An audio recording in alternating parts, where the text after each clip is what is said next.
నమస్కారం అండి. నేను doctor Shravani Pulluri, clinical director Nest Fertility Centre Madinaguda. So ఇవాళ మనం డిస్కస్ చేయబోయే టాపిక్ వచ్చి constipation in pregnancy and after delivery. So constipation అనేది చాలామంది ఫేస్ చేసే ప్రాబ్లం. సో యూజువల్గా కాన్స్టిపేషన్ అనేది ప్రెగ్నెన్సీలో అగ్రవేట్ అవుతుంది అనమాట.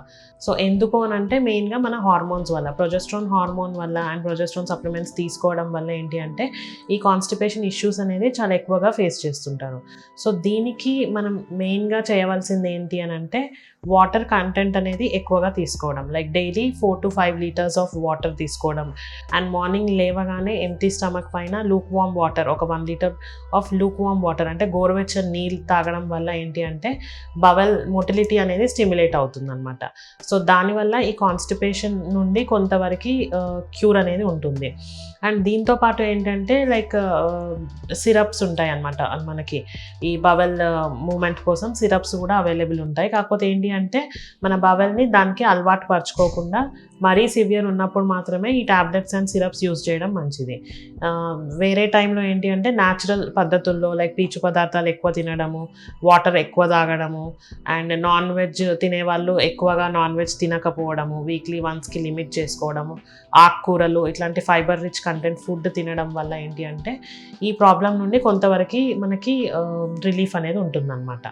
సో మెయిన్గా కాన్స్టిపేషన్ ప్రాబ్లం వల్ల ఎర్లీ ప్రెగ్నెన్సీలో ఈ మిస్క్యారేజెస్ అయ్యే రిస్క్ అనేది ఎక్కువగా ఉంటుందన్నమాట. ఎందుకు అని అంటే మెయిన్గా స్ట్రెయినింగ్ వల్ల, మనకి స్ట్రెయినింగ్ వల్ల ప్రెషర్ పెట్టడం వల్ల ఏంటి అంటే మనకి ఈ మిస్క్యారేజ్ రిస్క్, బ్లీడింగ్ అవ్వడము, స్పాటింగ్ అవ్వడము ఇట్లాంటి రిస్క్స్ అనేవి ఎక్కువగా ఉంటాయి. సో మెయిన్గా initial first 3 months of pregnancy అనేది చాలా క్రూషియల్ పీరియడ్ అనమాట.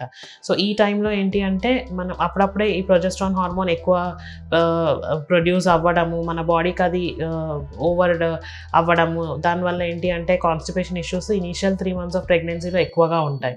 అండ్ రాను ఏంటి అని అంటే మనకి బేబీ హెడ్ అనేది రెక్టమ్ పైన ప్రెషర్ పడడం వల్ల కూడా మనకి ఈ మోషన్ అనేది వెళ్ళడం అనేది ఇబ్బందులు అనేవి ఉంటాయన్నమాట. సో దీనికి మెయిన్ ట్రీట్మెంట్ వచ్చి water intake and fibre rich food తీసుకోవడం.